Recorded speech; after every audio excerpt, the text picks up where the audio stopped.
All right, we're here in my dad's garage. It took on some significance in team assessment. This was G Chief Jaybird's House of Pain, known as the J-Hop. The J-Hop. So this is the day after team assessment. We had 2 teams successfully complete the first ever. And we're just gonna give you sort of a rundown what team assessment is, who's it for, how do you train, and then we'll give the rundown of what the teams did throughout this. And then we'll talk a little bit about the scenario that we laid out before them and why we did that and where that comes from. You know, there was a lot of rucking, a lot of moving sandbags. I mean, you say this is the first time we've measured output in tonnage. Yeah. I mean, the first event of the welcome party, each team moved 3.5 tons of stuff. They're sandbags. Yeah. So I mean, that was in a 1 hour period. 3.5 tons. That's a lot of work. Yeah. So, you know, how many miles are we looking at? So just, you know, the plan going in, and you know, in the military we make plans and then we say they never survive first contact with the enemy. In this case, our plan didn't survive first contact with the event, but the original plan was 69 miles planned. That's actual rucking miles, and included the 5 miles of the PT test. I'm willing to bet we came pretty close. Yeah, I would say it was, I mean, that smells about right. Yeah. You know, and so, you know, look, how is this different than GORUCK Selection? A lot of people have seen that. Let's just draw those lines very clearly. I mean, this is for us part of the step ladder up towards selection. Selection is still, in my mind, the toughest endurance event in the world. It's the one that would require the most sacrifice for me personally. And I think for anybody, it requires a singularity of focus in order to do it. You know, that's a different vibe. The cadre bring a different vibe to this as well. We establish the gates and then they do the work. We're not there to tell them that they can't. We're not there to provide special attention. We're encouraging them at times. Just do the work. Yeah. This is how much longer you have to go. Do the work, right? Yeah, Get to the end of the gate. There's times you're like, come on, he's only 50 meters in front of you. Go get him. You know, like it's literally, there was encouragement. That's just not what you're going to get from our cadre at selection. It's just you're going to get a completely different demeanor. And the demeanor of cadre in the Special Forces qualification course, it also changes. There's educators, there's a time for shark attacks, but those are rare. You know, I mean, at SFAS specifically, there's not a lot of communication at all. I mean, take your instructions from the whiteboard and that's it. And then if you go watch Discovery Channel, there's 3 hours of log PT, something like that. You know, they line everybody up and you're up and down and there's bullhorns and it's loud. That's 3 hours out of 3 weeks. Yeah. And so you're getting a lot of various components various demeanors from the cadre. This one, I'm really comfortable being in the encouragement phase of our role because the workload is so significant too. I mean, we're demanding a lot of these participants. Yeah, they definitely put out a lot of work as individuals and as teams. And I thought the fun part was just, I mean, I like to see them do all the work, but when you start making it that they have to coordinate what they're doing between the two of them, like those slosh pipes don't look like a lot, but when all of a sudden 2 people now have to walk in step and everything's in unison and you're 24 hours in and your dog tired, that's irritating.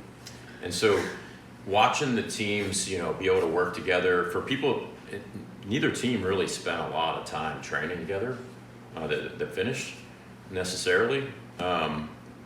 You know, those are the points where you see people kind of fall apart. I think James and John are at the same gym. They're at the same gym. So I gym. don't know what they did. Yeah. I mean, it can get really annoying, right? I mean, if all of a sudden you keep banging on the back of my calf with your foot because you know we're out of sync or something, that starts to become like a mosquito buzzing in a room when you're trying to go to sleep. You know, exactly. It's not good. Yeah. So I think that's interesting. And the other thing to take away, I think everybody out there watching this stuff should, you know, in your mind right now go, these are two completely different events. Completely different. I mean, just from the fact that it's team versus individual, when you have nobody else to depend on but yourself, that is completely different than having a partner. So I think everybody should separate that in their mind now. And then, you know, the other thing that you can't do in these courses that we do at SFAS is they truly are sitting there watching looking for particular things to select somebody for and into the organization. So we're not going to get to the end and go, hey, you didn't display this attribute and therefore you didn't make it. But all the other elements are there, from the cadre to what's laid out. And now I think in team assessment, we've brought kind of here's these team week apparatuses, and we've also added a little bit of Robin Sage, which is part of the Special Forces qualification course, of here's a scenario now that you're doing this in. I had a lot of fun with that. I mean, we had sort of talked about what that would look like before the event, and all the cadre converge here at my dad's house in Bellbrook, and this is just a great place for planning, and this is why we like coming up here, is because everyone's living on the compound. It's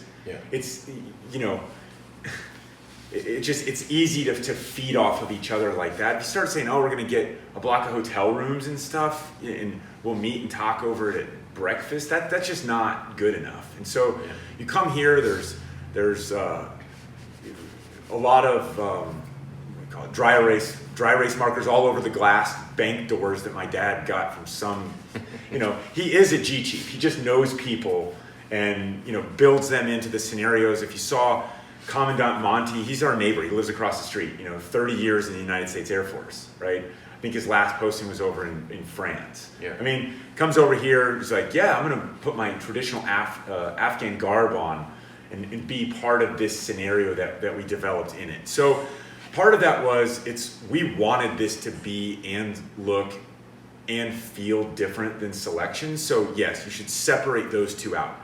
I just don't think most people out there are ready for the jump from wherever they are to selection. And Mark Jones, who won this event with Durkin, is a really good example. He's a 3-time selection failure, right? Right. One was a med drop, but and he's physically he's had it. It's just wasn't able to get over that hump at about the 24 to 30 hour mark at GORUCK Selection. And so, he comes here and does this with Durkin, and he said, look, the cadre were encouraging. We wanted to keep doing more work because there was that encouragement. So that was good feedback. And he wanted to use this as a step ladder to get to a better state of mental confidence to tackle GORUCK Selection. That's part of his journey to that event. Whereas Durkin, who we won it with, was like, this was awesome. Maybe someday we'll look at doing other events, but this was awesome. I'm just going to soak this in. Good. Yeah. Yeah. And for me, coming here, when we talk about doing it here in Ohio, it does feel a lot like what we promote, like that we build when we do unconventional warfare. We made your dad the G chief this time, but he's always kind of been the G chief, right? We've got your mom in there doing all this great cooking and stuff. And taking care of us, and we got beds to sleep in, and then all of a sudden, somebody shows up with a vehicle that comes out of nowhere. There's all these support mechanisms. She's like also running the operations in this place, right? Yeah. So we got like the auxiliary. You're going here. Yeah. So it feels comfortable because it feels like what we do in SF anyhow, and it, not necessarily intentional. It just grew that way over time. So this is like this is GORUCKlandia. The flag's coming. Yeah. So, in terms of the work that they did and the training that they did, Vreeland had just done a significant endurance event 6 months ago. You talked to Mark Jones and Durkin about, this was a 6-month endeavor for them of training, and this is not something that you should just show up and say, hey, I'm going to gut this out. It's not. It's too much work to do that. Yeah, so I was trying to think about, just the GRTs we interact with at normal events.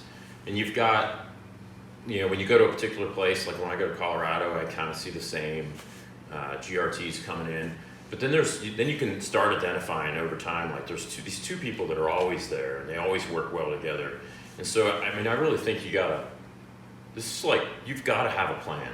You've got to be wise in who you select for your teammate. This is a significant jump from even an HTL, I would say, right? It's much harder than an HTL.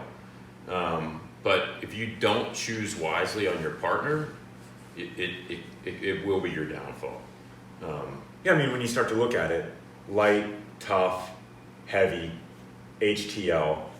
Yep. Team assessment if you can find the right partner. GORUCK Selection. I mean, you're with some star course stuff thrown in there as a different type of challenge, because there's not the additional work, but the foundation that you need for this event is rucking. Yeah, and then that jump from team assessment to selection, it's not a small increment, it's a big increment, because everything we just said is a team-based thing, and you can naturally rely on just the comfort of being in the same room or the same ruck with somebody gives you strength. And when you show up at assessment and we say go, you are by yourself. Although there's all those other people around you, it's just you.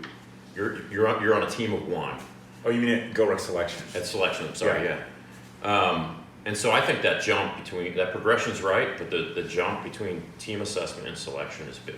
I think it's enormous. Yeah. I mean, just from the morale standpoint, it's just enormous. And so I view this as, if someone can do a heavy, and I mean do it really well, like if you can really step up and just continually perform there, up your training a little bit, and this is the next step. I mean, HTL, obviously, it's just, everyone's HTL experience is not the same. And I'm not here to sit and say,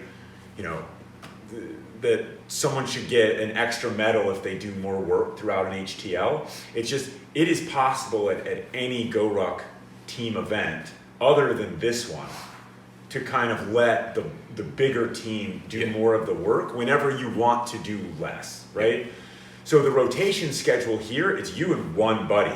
I mean, you can't keep going to the well. There's not the 25th person to get under the log. They don't exist. It's you and your buddy. And the amount of work that you're going to do, I mean, you might be able to get to where someone does 55, 45, but you still got a heavy ruck on your back the whole time. There's nowhere that you can go to kind of just completely reset, unless it pays to be a winner and you do get that break between the gates here. And even with the perfect teammate, I do believe at different points during the 48 hours, there were ratios as high as 60-40, where one team member was pulling 60% of the weight because the other one was in the drone phase or was just hurting at the moment, and then you would see it flip-flop throughout. I mean, both teams that finished, we saw that. Yeah. Where one person was pulling the other. So the point is how would you train for this? I mean, you have to be able to do the work. I mean, all these participants talked about gaining weight because of upper body strength requirements of this. And so if rucking is part of your daily training routine, or certainly your weekly training routine, you're going to have to build some strength on top of that. Yeah. Oh yeah. I mean, I think significantly there was more weight carried than you do as an individual at selection, because we had two people, so you could just throw more on them, right? But over time, I think we put a lot more weight on them, maybe a couple less miles in distance than we do at selection. But yeah, I think that's what I'm saying. When you're these people that show up to events all the time and you see other people there, I think if you want to do team assessment, that's your opportunity to start looking at the field of who is close by me I can train with, and I'm watching them in an event, and you're basically assessing a partner, and as you're doing an HTL or a heavy or something like that, like, I think that guy's got what it takes to join with me and go do team assessment. You also have to like each other. Yeah. I mean, don't just choose some stud because you think that they're a stud and are going to do their fair share of the work. Right. I mean, if you don't get along with that person, if you haven't done something uncomfortable, like where you know how the other person gets when they're really uncomfortable and unhappy, then you're rolling the dice. Because if you start internal bickering, it's not going to be for you. So what we're getting at though is the planning of you say you have to have a plan when you show up for this, and I think that's exactly right. And it's just, there's a lot of different layers to that plan. Who's your teammate? What's your training? What are your goals? I mean, we all sort of said, Mark Jones and Durkin, I mean, Jones called Durkin 6 months ago and said, let's win this thing. And, you know, I'm not sure that James and John had that same attitude going in. I didn't ask them about it specifically, but it didn't feel like they did. Right. Yeah. And that's, by the way, that's okay. I mean, there was a lot of spotlight on 2 teams this time. When you start getting into 7, 8, 9, 10, 20 teams, I mean, some of those people are not going to come in with the mindset of, I'm going to win this. Right. And I think that's okay. I mean, you know, those are really experienced endurance athletes. That's the field. How many championships did Michael Jordan cost a lot of players, right? That could have, should have won championships that didn't because he was just great. Yeah. And this is one of those, you know, that's okay. Coming and doing something this significant with a teammate, you will get a lot out of that experience no matter what happens. There's almost like 3 levels. Like at the low end, it's like, can we do this? And then there's the confidence level of, I know we can do it, but how high can we place? And then you kind of got the guys like, we're going to crush this thing and beat everybody in the field.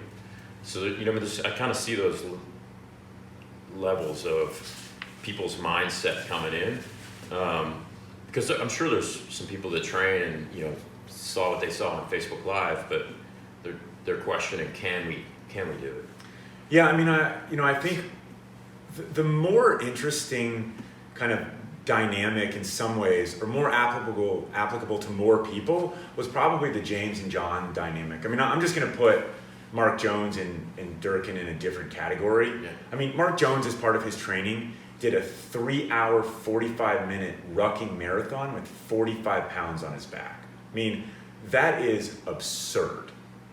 That speed. That is absurd. Yeah. And so you just say, okay, congratulate, you're in a different class, you're shooting for I mean, that's professional athlete type stuff right there, straight up. So you say, James and John, James was never gonna quit. Like that was his, that's not his thing. That's never gonna happen. And, you know, I think that I think that John got a lot of strength as a partner in James from knowing that James was never going to quit. Yeah. So then you've got, hey, I'm not going to quit on James because I know he's never going to quit. And by the way, we work out in the same gym together.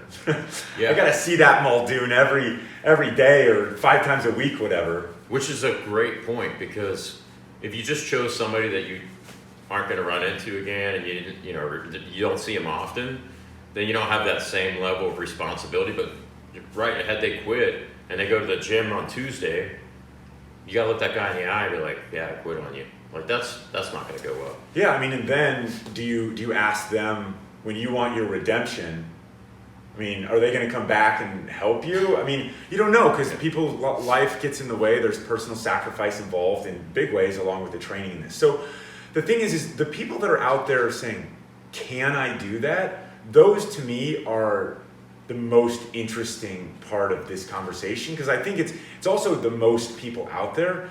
And our goals are to show people what they can do.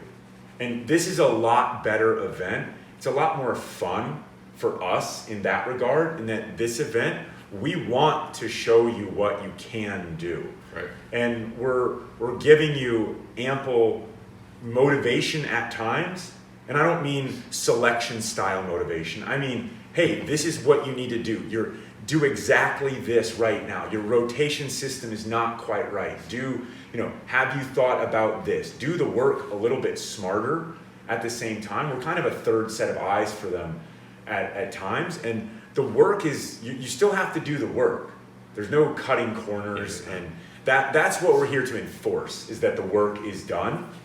But we get the opportunity to kind of help you a little bit more along that way.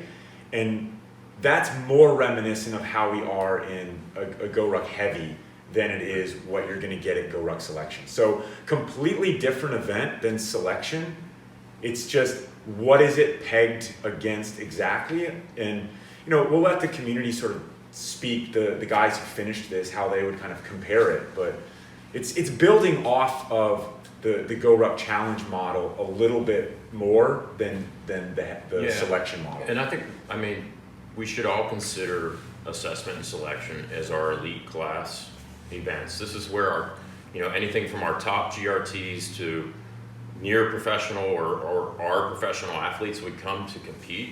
But this is filling a gap of competition, because the challenge events aren't competitions, they're big team building events, right? So this is a competition, and so that was a gap in in a kind of our event lineup.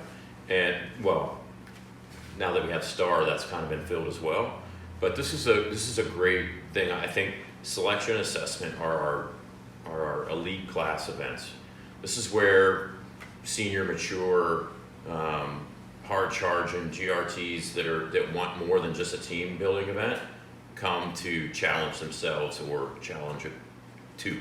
I mean, look, I think finishing this is a huge accomplishment. I mean, the winning stuff is fine, but to come and successfully complete this is an awesome accomplishment. Well, as you said earlier, so team week at SFAS, the days are probably 20 hours a day, but the actual part of that 20 hours where you're doing work might be 12 to 14 hours, and then they're just messing with you the rest of the time. We don't have 2 days in assessment selection that put on that many miles and that much work in a 48-hour period. So this is significant, because those days were significant when you stacked them up. So top of just from memory, so don't hold us to it. You can go back and look at the 30 hours of live coverage if you want to snipe what we're about to run through. But you have a PT test, push-ups and sit-ups, a run, right?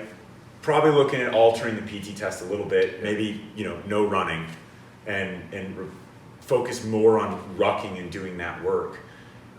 So anyway, then we transitioned into more of a do the work welcome party. Yep. with competitive races, and we're down to 2 teams at this point. Right. So who can unload the most sandbags? Who can low crawl 100 meters out and back the fastest, right? Dragging a 60-pound sandbag or an 80-pound sandbag. Right, and so we played that game for 2.5, almost 3 hours. 2.5, 3 hours. Then we went into the 12 miles of hell. 12 miles of hell, which it turned out to be 13.8, by the way. So there was they were pacing off of each other. They're going to sit and say they weren't. I'm going to tell you that Mark Jones did a 3-hour, 45-minute marathon with 45 pounds on his back. They were definitely not out to win the first portion of that. They were pacing off of each other, and so we had to kind of reset their expectations for our expectations of them at this event. So we did some very fair crawling in the canal there, whatever you want to call it, the drainage ditch. And they all did the exact same amount of work, and then we brought them back, and then we started the 12 miles of hell. And that was, the one mile with just the ruck, and then there was a sandbag thrown in, and then there were farmer carries, and then there were sandbag farmer carries. And the favorite mile though was what? Ruck overhead, walking, arms extended, and when you wanted to rest, the authorized rest position was you just bring the ruck back down on top of your head, but you couldn't move forward at that point. They said that was one of the hardest miles they walked.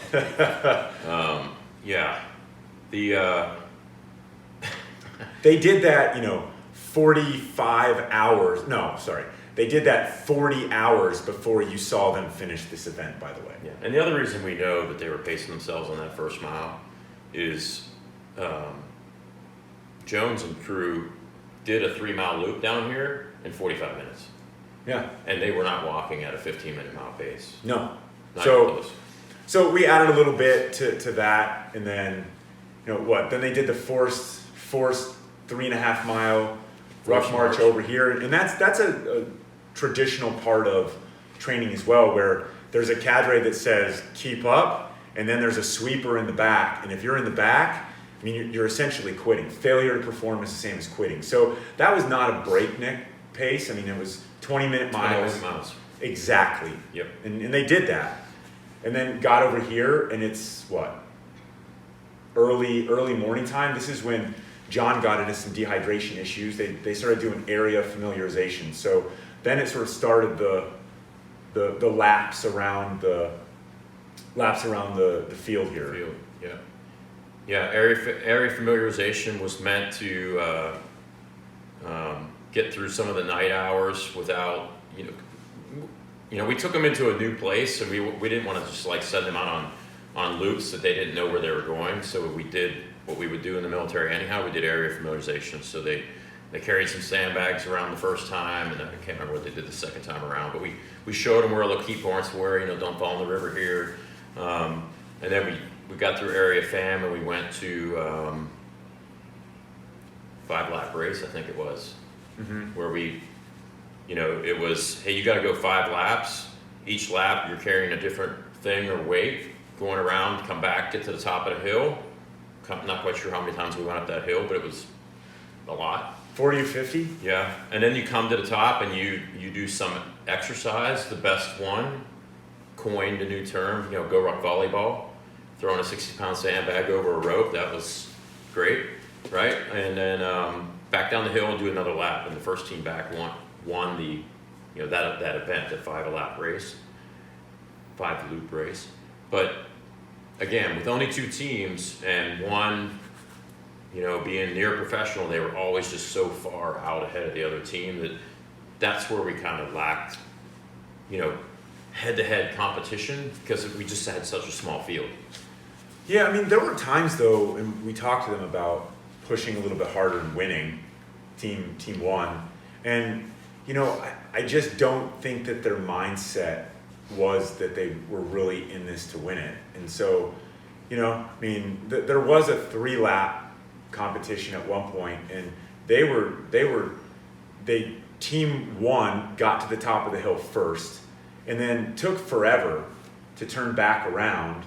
So team 5 gets up there to the top, and team 1's still, I got to get this out of I got to change my jacket, I got to do all this stuff. Team 5 gets to the top, set their sandbag down or whatever it was, and by the time they get back down, they're 200 meters ahead. Well, team 1 on the lap caught up with them.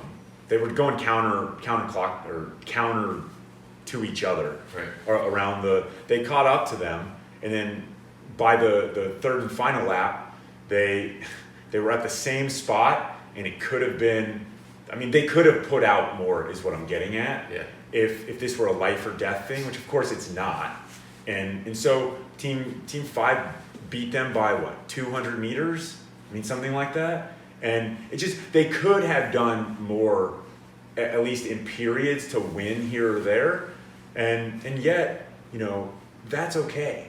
So being the first ever event, there was some unknowns, I think, from the participants' minds, but and I think one thing we can work on to refresh next time around is the reward versus punishment idea for coming in first or last. But I got to tell you, if anybody looks backwards in hindsight, right, every time you can get a couple more minutes rest, it's really valuable. Yeah. Really valuable. Once you extrapolate it out over 48 hours and how much energy you're putting out and work, every minute you can get, so it's worth winning just for the break, just to be ahead. Let alone, do you get some other benefit from it, or an event that the team is, coming in last, it may be brought back up, we're going on the next event, that's time's up. Okay, so we played that a lot, and then the scenario, right? So the scenario, you can go back and look at it, but it was basically, we're in GORUCKlandia, we're, we're here with the G Chief, who was my dad, right? And there were the evil forces of Lagonia, Russian-backed mercenaries, right? With some, fighting the forces of good, also known as us, right? Because we're the good guys. And, that was about kind of breaking the mold and doing something a little bit different with it. You had Commandant Mani getting dressed in Afghan garb, and there was ammunition resupplies that needed to go to him, and there was, so. Well, and even if you back up a little bit, we did a gate called SFAS Team Week where we introduced the apparatuses. So the intent there was to continue working and continue competing, but it was also training, right? They got to play with 3 different apparatuses that they might see again. And we started, might, right? Like foot stomp.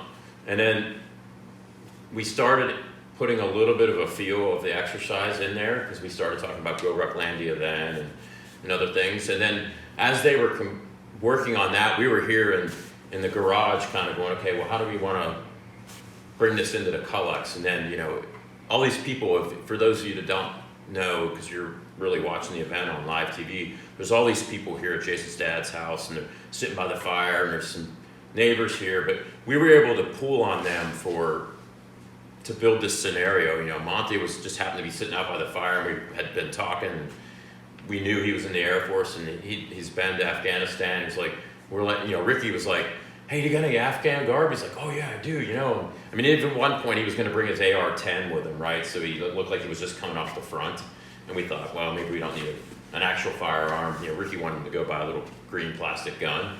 But the scenario just kind of built based on what was here, again, which makes this place so great, that we have that infrastructure.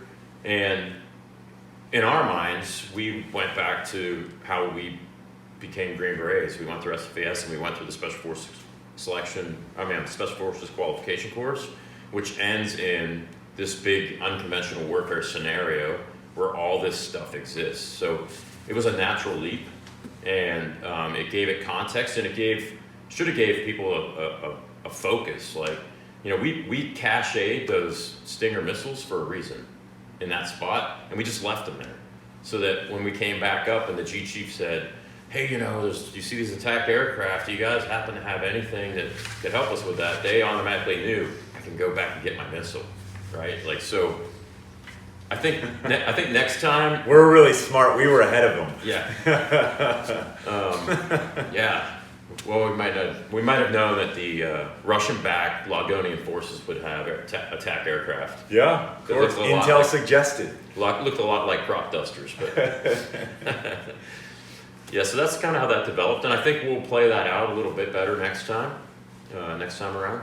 And so the event builds though and they were given a fair amount of rest, right, before the final exercise, and the game mechanics are that's the final race. Everything is building to that to see who's the champion, right? Who earns the champions patch, and is that a fair way to do it? I think it's very fair, in fact, right? You've got all of this work that's been basically equal, right? I mean, 99.9% of the workload done is equal for these teams. Now, one team got a lot more rest than the other throughout, but they're chatted with them as well, and they said, well, they chose to rest on the trail and we didn't. They chose to do the work more slowly and take more breaks. That was their rest.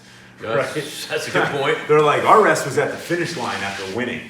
And that's a true story, right? So then you line up all the teams, and it's like ready, set, go. Do the work. This is a race. Yeah, and we made it very clear. This is there's kind of like phases of the race. Like, you'll do this, then you'll do this, then you'll do this. They didn't know how many phases there would be, but they just knew that it was continuous, and the first team to finish would win. So you have to and we gave them the first phase up front. This is what you're going to do, and when you get back, you'll be told what's next. And so logically in your mind, if you were here to win this thing, you've got to stay ahead as much as possible. Yeah, I mean, nobody cares what you can do fresh.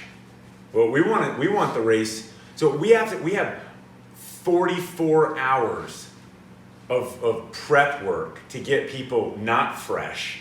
And then we've got this sort of 4-hour final event where everybody at that point is starting the same. Here's your start line. So you could see an underdog come through at that time. I mean, you could have seen, if the stronger team would have messed up on the apparatus, you could have seen a complete shift. Absolutely. Right? So then the question becomes, are you still able to think at that time? Yeah, it's about doing the work, and that's great. But are you able to think about how to do the work? And so, it's not just, it's not even just what GORUCK Selection is. I mean, GORUCK Selection to the very end is do exactly what I'm telling you to do. And this is a little bit more, you have to think about when to pace yourselves and when not, when you can kind of get away with it, when you shouldn't when you should just go all out. Right? Yeah, in theory, you're gauging, you're sizing up your opponent teams to know, kind of like running track. Like, I know if I pace this guy for 2 miles, I can get him in the last mile, right? Like this is not get stuck in your head event. This is, how do I work with my teammate to the best of our ability to do our best? How do I size up that other team? Because I want to win, right? Like, so you should be looking at, like, that familiarization down there, you should be looking around going, I could pass somebody here, but I couldn't pass somebody there with an apparatus. Like, you need to think that stuff out if it gets that competitive. And I think that's what's going to happen in the future, is we're going to have more teams at the Collex, and it's going to become this, this team's in front, now this team's in front because, their tire fell off or whatever it is. I mean, it's going to be like back and forth. You're going to see this kind of racing going on. Yeah, so look, this is a new event. We're going to run this again next year here in May. Dates are to be determined. Also to be determined is what we're going to do about female participation. We'll accept your feedback out there, by the way, if you've got it. We'll post something, send us a note, give us what your comments are. I mean, working theory now is female-only division, and make it, highly encourage people who have done things like, if you can do a heavy, train a little bit more, come show up, find a teammate and do this. If you've done an HTL, you can definitely do this. And it's just tweaking the training a little bit more. So if we had an all females division, what we would do is start it maybe just a little bit earlier, a few hours, so you're almost one gate ahead of the male division. Because looking at this, I think it would be difficult to scale everything, right? We scaled the weight in their back, and we can even scale that down a little bit more. I mean, there's going to be plenty of work to do, and this is just, look, physiologically, guys have bigger backs and shoulders. That's just what's going on here. And so, this isn't about some contest that we're trying to have with ourselves to meet some, the standard is this because we arbitrarily set it. We want people to show up and accomplish something that they feel is doable, that they can train for smartly, and then that they can show up and do it. Maybe 20 pounds is the right number. Yeah, we'd rather create an event that you could get a large field of women participating in, and some number of those finishing, as opposed to, how many female finishers do we have in selection right now? We have one. One, right? So one. I think, yes, there are females out there that could just jump in there with the guys and they could probably finish this thing, right?